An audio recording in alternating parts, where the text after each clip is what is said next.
Let's project what the starting offense is going to look like for Texas A&M this season.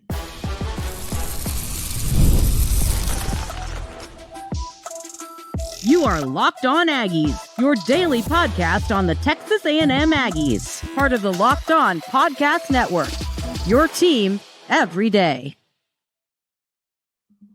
Welcome on into Locked On Aggies. I'm your host, Andrew Stefaniak. Thanks for making Locked On Aggies your first listen every single day. On the show today, ladies and gentlemen, we're talking a little bit about the Texas A&M Ole Miss game, which is coming up later this evening. We're going to preview that. We are going to talk about a stat that came out, and it's the kind of where everybody was ranked and where they moved based on last season. Some teams improved on their preseason ranking. Some teams did not. We're going to talk about that and kind of what do those rankings make last year disappointing? But we're going to start the show talking about this article from Texas A&M Aggies on SI that projects the way too early starting lineup in the offense for next season. We're going to do the same thing tomorrow for the defense on tomorrow's show. And first of all, I'm not a Bills fan, just for the record. Josh Allen won me a fantasy championship one year, so I bought a jersey t-shirt. Just want to put that out there before everyone yells at me. So projecting the way too early starting lineup on offense. Quarterback, he's got Marcel Reed. Now, obviously I believe the same thing too, but I do want to hear y'all's thoughts on this because this is not something, I don't think I've even envisioned it as a possibility, to be brutally honest with you. But is there any world where Jacob Zeno is the star? Like if you had to give me, if I had to give you a percentage chance, I think that happens right now, I'd say 1%. Like, what would the percentage chance for y'all be that Jacob Zeno is the starting quarterback for Texas A&M next year? I just, normally a big part of an offseason for a team is who's going to start at the quarterback. We've got two good guys, and who's going to win it? That's been the case for us. Obviously we thought it was Wigman last year, but there were still the Marcel Reed conversations. And then that really, once the season started, kind of developed even more. And then the year before you had the whole, is it Max Johnson? Is it Connor Wigman? So there was, this has been a serious situation type of debate in normal off seasons for Texas A&M fans. And this year, I don't think that's as much the case. So let me know in the YouTube comments, is there a world where Zeno starts over Reed? I'm going to say no, but once again, what are the chances there? So, looking at the running back room, it's pretty clear to me that Le'Veon Moss is running back one, which is listed here. Now, I said on yesterday's episode of Locked On Aggies, I said, I kind of see this running back room. I think Le'Veon Moss is too good to call him a 2, RB2, but I also don't think I'm in a spot to call him 1B. That's why I called him 1C, because I think that Ruben Owens is going to prove this offseason that he is one of the most underrated running backs in the SEC, because, we talked about it. It's true freshman season, he was pretty good. There was definitely some improvements to be made, as is the case for every freshman, no matter if they're a 2-star or a 5-star. And we expected Owens to take that 5-star sophomore leap, which we see so often in college football. And, he really didn't do anything because of the injury. And then he comes back and he plays against USC, he plays a few snaps against Texas. And, there was a few flashes. And once again, I believe Ruben Owens is capable of being an elite running back for this program. But I definitely think that he's got some more offseason development to do. He's got to stay healthy. There's a lot that has to happen for Ruben Owens to be this elite running back. But, while, yes, it matters, at the same time, I'm a big believer that I think that Le'Veon Moss is one of the best running backs in the SEC. So knowing that, it's going to be a little difficult for Owens to, I think he's going to get, let's say there's 25 carries a game. Let's say there's 30 carries a game to the running backs. And let's, for for jokes and giggles, let's run through these numbers here. We will pull up here. I'll pause and do this, and I'll be back to y'all in 3 seconds. Hold on. Okay, after running those numbers, I got 26.4 carries per game for the Texas A&M running backs. Running backs, not obviously receivers and corporate, just the running backs. So let's round that up. Say 27. If there's 27 carries a game that go around to running backs, my guess is you're going to see 16 to 18 of those go to Moss. I'd say and 5 to 7 go to Owens. So what is that? So let's say, that puts us around there. Around that number. And then maybe one of the freshmen or Daniels, if, he's here. I think could get a couple carries, but last year it was more 50-50. I just have a feeling that they realize how good Le'Veon Moss is and they're going to feed him the rock. Now, if you wanted to make it more, in big games, feed Le'Veon Moss, and then when you're playing, you're not as good teams, have a 50-50 split between him and Owens, I'm fine with that too. But I think for the most part, that's going to be kind of the split that you see, this year. I think that's going to kind of be where it is. So that's my thought on the starting running back. I agree. But I think that you're going to see a lot of, a significant amount of carries go to Ruben Owens as well. Next, we have receiver. At the X receiver, he's got KC Concepcion. No arguments for me there. At Z, Terry Bussey. In that slot, Mario Craver. So, I think that Jonah Wilson, assuming that whatever happens with Hudson, even if that's the case, the more I think about it, I want to see what happens with Terry Bussey when it comes to, does he become Travis Hunter? Is he just a receiver? I'm curious to see what they're going to do with him when it comes to the future of him as a player. I agree. I think Craver starts. I think Concepcion starts. I think Jonah Wilson's a reliable guy off the bench. I really like the thought of Bethel Roman, Williams. You've got a lot of young receivers in this room as well. Obviously, we know that it's going to be a little bit tough we're going to see what happens with Miles coming off that injury as a true freshman. But you do have a lot of talent in this room. And if those are your starting receivers, Terry Bussey, KC Concepcion, and Mario Craver, I don't know how you can look at this and say that's not an upgrade from last season. I think it is a without question upgrade from last season. I really think it is. I think that this unit is moving in the right direction, which is kind of necessary. You have, I think, receivers, you got to have good ones to be competitive. Even on a team like Texas A&M with an OC like Colin Klein, who, as we figured out, wants to run the football a lot. While he wants to run the football a lot, you have to have talented receivers. And I think that you now have that. And we've had the discussions. Yes, Marcel Reed's going to have to develop as a passer. He's going to have to get better. But at the end of the day, I think that this receiver room can help him. Last year, I don't think it helped him out much.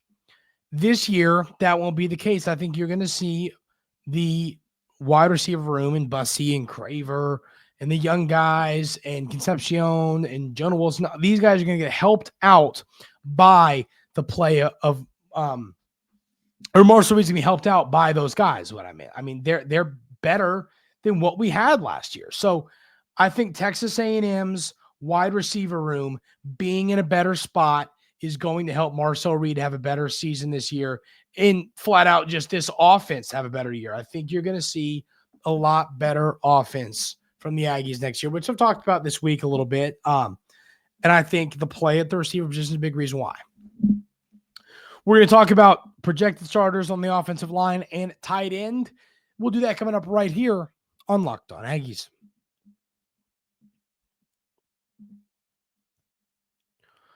But first, I got to tell you about our friends over at Prize Picks. This message is brought to you by Prize Picks, the place to get real money sports action. With over 10 million members and billions in winnings, Prize Picks has changed the game in daily fantasy sports. Whether it's playoffs or regular season, Prize Picks has made it easier than ever to win big while enjoying all the football action. Now it's playoff time, and there's no better way to get in on the action than with Prize Picks. Here's how it works. You simply pick more or less on at least 2 players, and if your pick hits, you could win up to 1,000 times your cash. That's right, 1,000 times your cash just by making a few simple picks.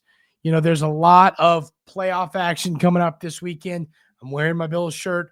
I think Josh Allen is going to have a massive game this weekend. I think he's going to go into Arrowhead and win this ball game for the Buffalo Bills. I bet all of his props. I like Khalil Shakir in this game, and I like James Cook. I think all of them are going to play well for the Buffalo Bills.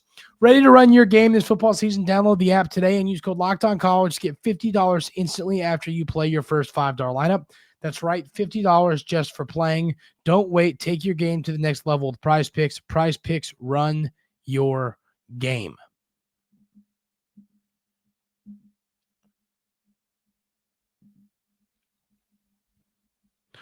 So looking at this tight end room, you've seen a lot of players be added as, you know, Micah Riley came in from Auburn and Borcher came in from Nebraska. And then you've got Theo still on roster. I mean, you've got the young guys on this roster. You've still got some freshmen in Armstrong coming in. I mean, it is going to be an interesting position. And, you know, we talked about Amari Niblack yesterday. I think that he is a player that is going to be the main tight end when it comes to pass catching for this Texas A&M tight end room. I think that, you know, Riley has upside. Borcher's got a great blocker. The young guy in Armstrong can be a really good player, but Amari Niblack is a player that I think can come in and be a dominant force as a pass catcher in this tight end room. You know, we talked about it. Colin Klein wants to use the tight end position. He wants to use tight ends and use them a lot. And I mean, I think that he hasn't last year, and I said this to Mike O'Reilly when I had him on the show the other day. I do not think that the tight end position was used the way that I would have expected it to be used.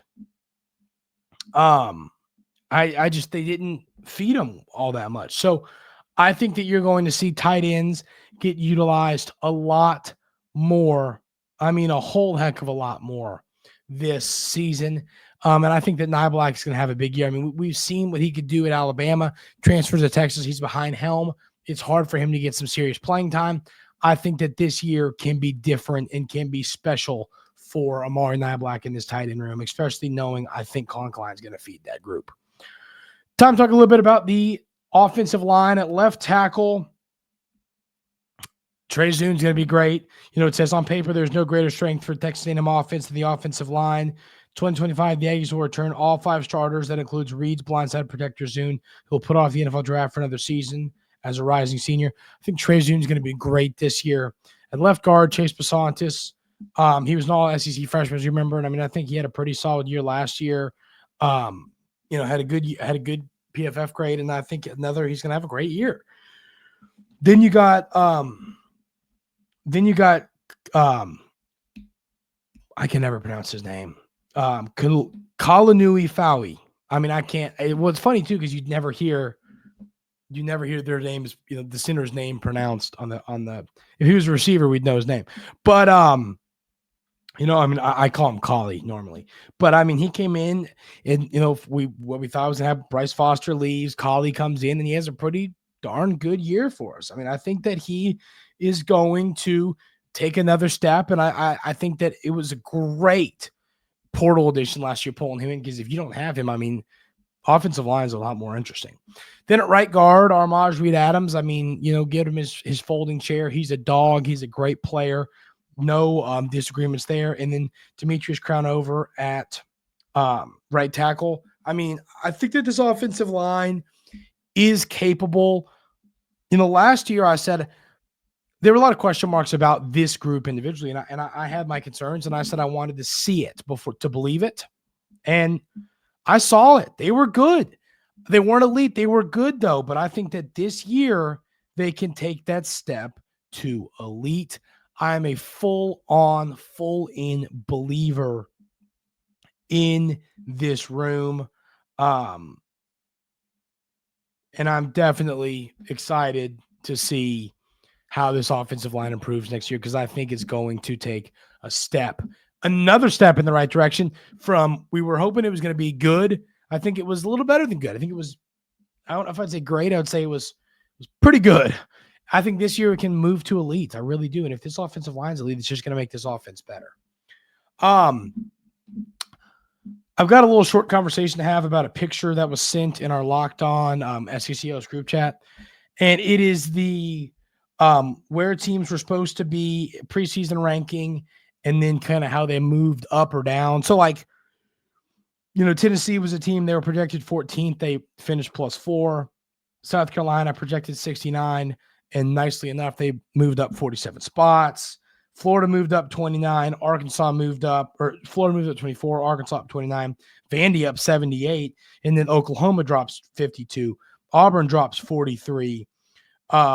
Kentucky dropped 50. Mississippi State drops 37. So, we've kind of seen that happen. Texas A&M was a team at the preseason. They were 29th, and they dropped down to, and this is not the ranking, this is like the analytics. They dropped down 4 spots at the end of the year. So, I mean, obviously that means it was a disappointment because you didn't move up, you moved down. You never want that to be the case. But at the same time, and this is an interesting debate. And this, I mean, something I'm not going to talk about much more past today, but was last year a good season? Was last year a disappointment? What should it be considered? To me, I think that last year was a good season, but it was also disappointing. I think two can be the same. I think it was disappointing that, we knew it was year one of a new head coach. That doesn't always go well. I mean, look what's going on in basketball with Calipari over Arkansas. They're 0-5 in SEC play. I mean, obviously the same happens with new coaches in football as well. But I mean, I think for the most part, I've been pretty happy with the way that everything went with Mike Elko last year. I think that he needs to improve this year. I guess my frustration was the fact that you had so many. I mean, you go 8-5.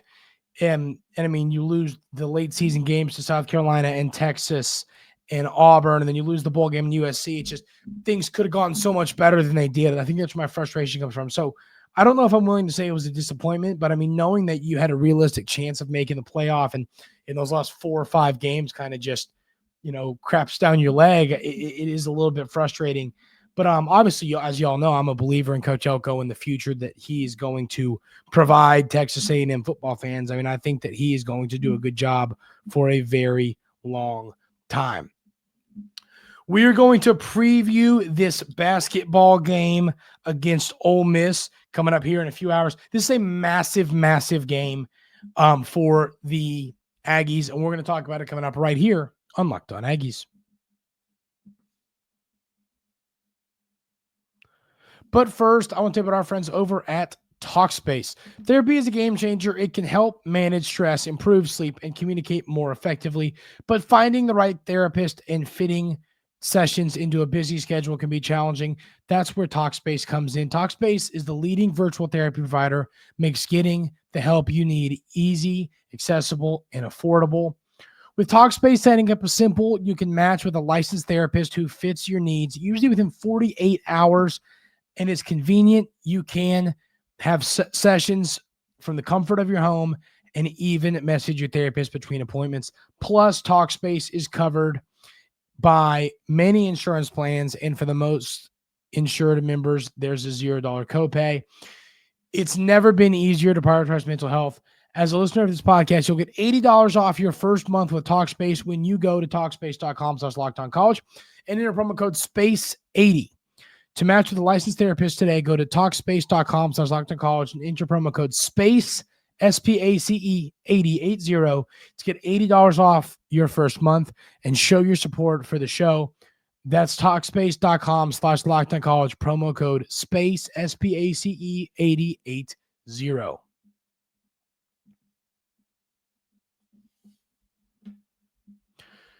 The Aggies are getting ready to hit the road and take on the Ole Miss Rebels in Oxford. Going to be a tough game. They've got some good players. Sean Padula is a really good player right now. He's shooting 39.2% from three, and he's given them a lot this year. You've seen Morrell miss some games, but he's out there playing well in SEC play, averaging 11.7 points per game. Murray, what's Murray's first name? He's been around for a while. Jalen Murray. Or is he? Yeah. He's the guy that's been there forever. Yes, well, not forever. He was there last year. Murray's having a good year, 11.8 points per game. They've got 4 players in double digits, and then they've got 2 more players right under, one at 9.8 points per game and one at 9.4 points per game. So that is, and they also shoot 35.5% from three. It's a pretty good number as a team. They only turn the ball over 9.2 times per game. They assist on 15.7 made baskets per game, which, I mean, when you compare those numbers to ours, it is quite different. I mean, our assists, we assist on 12.5 baskets per game. We turn the ball over 11.8 times per game, shoot 30% from three. So a lot of their numbers are better than ours, but we also pull down, where we can create a difference in this game, as it will be all season long, is on the glass. They only pull down 34.8 rebounds per game.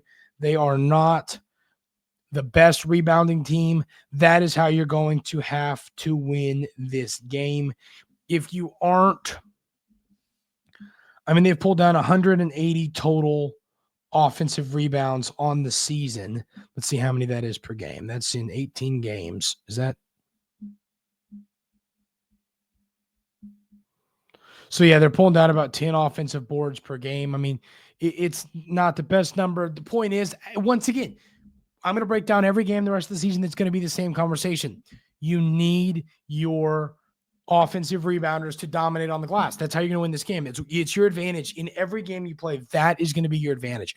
It's also great that Wade Taylor's going to be out there. I mean, knowing that Wade Taylor missed his last few games, he had a game to kind of a get right game for him against LSU, where he doesn't play his best. He doesn't shoot that efficiently, but you need him to have a good game in this one. This is a big game. I mean, you're playing a team right now that's they're 4-1 in SEC play. I think they lost their first game to Mississippi State.